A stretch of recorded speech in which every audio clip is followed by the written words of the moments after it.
ಕೋಡುಬಳೆ ಅಂದ್ರೆ ಅಡುಕಲೆ. ಪಶ್ಚಿಮ ಘಟ್ಟ ಪ್ರದೇಶದಲ್ಲಿ ಮಳೆಯ ಅಬ್ಬರ ಜೋರಾಗಿದ್ದು ಅಪಾಯದ ಮಟ್ಟವನ್ನು ಮೀರಿ ಹರಿತಾ ಇದೆ ಮಾರ್ಕಂಡೇಯ ನದಿ. ತನ್ನ ಪಾತ್ರವನ್ನು ಬಿಟ್ಟು ಅರ್ಧ ಕಿಲೋಮೀಟರ್ವರೆಗೂ ಹೊರಗೆ ನೀರು ಹರಿತಾ ಇದೆ. ಬೆಳಗಾವಿ ತಾಲೂಕಿನ ಕಡೋಲಿ ಅಂಬೇವಾಡಿ ಭಾಗದ 100 ಎಕರೆ ಜಮೀನು ಜಲಾವೃತ ಆಗಿದೆ. ಕಂಪ್ಲೀಟ್ ಆಗಿ ಮುಳುಗಡೆ ನದಿಯಾಗಿ ಮಾರ್ಪಟ್ಟಾಗಿದೆ. ಭತ್ತದ ಗದ್ದೆಗಳೆಲ್ಲವೂ ಕೂಡ ಮುಳುಗಡೆಯಾಗಿದೆ. ಸಹದೇವ್ ಮಾನೆ ಸ್ಥಳದಿಂದ ಒಂದು ಪ್ರತ್ಯಕ್ಷ ವರದಿಯನ್ನು ಕೊಟ್ಟಿದ್ದಾರೆ, ನೋಡೋಣ. ಸಾಂಪ್ರದಾಯಿಕ ರೆಸಿಪಿ, ಮತ್ತಷ್ಟು ಬೇಕೆನಿಸುವ ರುಚಿ. ಕೋಡುಬಳೆ ಅಂದ್ರೆ ಅಡುಕಲೆ. ಪಶ್ಚಿಮ ಘಟ್ಟ ಮತ್ತು ಬೆಳಗಾವಿಯಲ್ಲಿ ಸುರಿತಾ ಇರುವಂತಹ ಮಳೆಯಿಂದಾಗಿ ಸದ್ಯ ಈಗ ಮಾರ್ಕಂಡೇಯ ನದಿ ಅಪಾಯದ ಮಟ್ಟ ಮೀರಿ ಹರಿತಾ ಇರುವಂಥದ್ದು.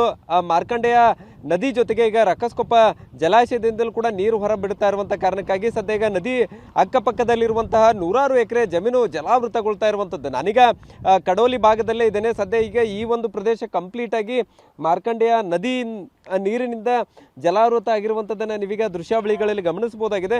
ಈ ಒಂದು ಪ್ರದೇಶ ಏನಿದೆ, ಈ ಪ್ರದೇಶ ಸದ್ಯ ಈಗ ಕಡೋಲಿ ಭಾಗದಲ್ಲಿ ಇಂಥದ್ದೊಂದು ಪರಿಸ್ಥಿತಿ ಕಂಡು ಬರ್ತಾ ಇರುವಂಥದ್ದು. ನೀವೀಗ ಒಂದು ಕಡೆ ಕಬ್ಬು ಸಂಪೂರ್ಣವಾಗಿ ಜಲಾವೃತಗೊಳ್ತಾ ಇರುವಂಥದ್ದನ್ನು ನೀವೀಗ ಒಂದು ಕಡೆ ಗಮನಿಸ್ತೇ, ಮತ್ತೊಂದು ಕಡೆ ಕಬ್ಬು ಮುಂಭಾಗದಲ್ಲೇ ಕೆಲವೊಂದು ಈ ಒಂದು ಗದ್ದೆಗಳನ್ನು ಏನು ತೋರಿಸ್ತಾ ಇದ್ದೇನೆ, ಇದು ಭತ್ತವನ್ನು ನಾಟಿ ಮಾಡಲಾಗಿತ್ತು. ಅದು ಕೂಡ ಈಗ ಕಂಪ್ಲೀಟ್ ಆಗಿ ಮುಳುಗಡೆ ಆಗಿರುವಂಥದ್ದು. ಸಹಜವಾಗಿ ಭತ್ತಕ್ಕೆ ಹೆಚ್ಚಿನ ಪ್ರಮಾಣದಲ್ಲಿ ನೀರು ಬೇಕಾಗತ್ತೆ. ಆದರೆ ಕಳೆದ 20 ದಿನಗಳಿಂದಾಗಿ ನಿರಂತರವಾಗಿ ಇದೇ ರೀತಿ ನೀರು ನಿಂತಿರುವಂಥ ಕಾರಣಕ್ಕಾಗಿ ಸದ್ಯ ಈಗ ಭತ್ತವೂ ಕೂಡ ಕೈಗೆ ಬರದ ಪರಿಸ್ಥಿತಿ ರೈತರಿಗೆ ಬಂದೊದಗಿರುವಂಥದ್ದು.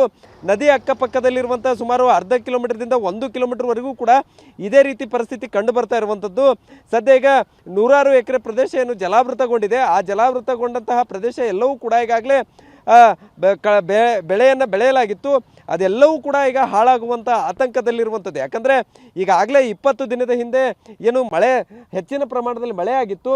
ಆ ಮಳೆಯಿಂದ ಆ ಸಂದರ್ಭದಲ್ಲೇ ಈ ರೀತಿ ನೀರು ನಿಂತಿತ್ತು. ಈಗ ಮತ್ತೆ ಮಳೆ ಹೆಚ್ಚಿನ ಪ್ರಮಾಣದಲ್ಲೇ ಆಗ್ತಾ ಇದೆ. ಮತ್ತು ಹೆಚ್ಚಿನ ಪ್ರಮಾಣದಲ್ಲಿ ಮಾರ್ಕಂಡೇಯ ನದಿಗೆ ನೀರು ಕೂಡ ಹರಿದು ಬರ್ತಾ ಇರುವಂಥದ್ದು. ಒಂದು ಕಡೆ ನಿರಂತರವಾಗಿ ಬೆಳೆಯಲ್ಲಿ ನೀರು ನಿಂತಿದ್ದೆ, ಆದರೆ ಬಹುತೇಕ ಆ ಬೆಳೆಗಳು ಎಲ್ಲವೂ ಕೂಡ ಕೊಳೆತು ಸಂಪೂರ್ಣವಾಗಿ ಹಾಳಾಗುವಂಥದ್ದು. ಈಗ ಅಂಥದ್ದೇ ಪರಿಸ್ಥಿತಿ ಸದ್ಯ ಈಗ ಈ ಕಡೋಲಿ ಭಾಗದ ರೈತರಿಗೆ ಬಂದೊದಗಿರುವಂಥದ್ದು. ಒಟ್ಟಿನಲ್ಲಿ ಒಂದು ಕಡೆ ಇನ್ನೂ ಕೂಡ ಬೆಳಗಾವಿ ಸೇರಿದಂತೆ ಪಶ್ಚಿಮ ಘಟ್ಟ ಭಾಗದಲ್ಲಿ ಮಳೆ ಅಬ್ಬರ ಮುಂದುವರೆದಿರುವಂಥದ್ದು. ಸೊ ಇದೇ ರೀತಿ ಮಳೆ ಮುಂದುವರೆದಿದ್ದೆ ಆದರೆ ನದಿ ಅಕ್ಕಪಕ್ಕದಲ್ಲಿರುವಂತಹ ಜಮೀನುಗಳು ಎಲ್ಲವೂ ಕೂಡ ಕೊಚ್ಕೊಂಡು ಹೋಗುವಂಥ ಆತಂಕ ರೈತರಿಗೆ. ಮತ್ತೊಂದು ಕಡೆ ಈಗೇನು ಬೆಳೆದಂತಹ ಬೆಳೆ ಏನಿದೆ ಅದು ಕೂಡ ಕೊಳೆತು ಹಾಳಾಗುವಂತಹ ಭೀತಿ ಕೂಡ ಶುರುವಾಗಿರುವಂಥದ್ದು. ಕ್ಯಾಮ್ರಾಮನ್ ಪ್ರವೀಣ್ ಜೊತೆ ಸಹದೇವ್ ಮಾನೆ, TV9 ಬೆಳಗಾವಿ. ಕೋಡುಬಳೆ ಅಂದ್ರೆ ಅಡುಕಲೆ.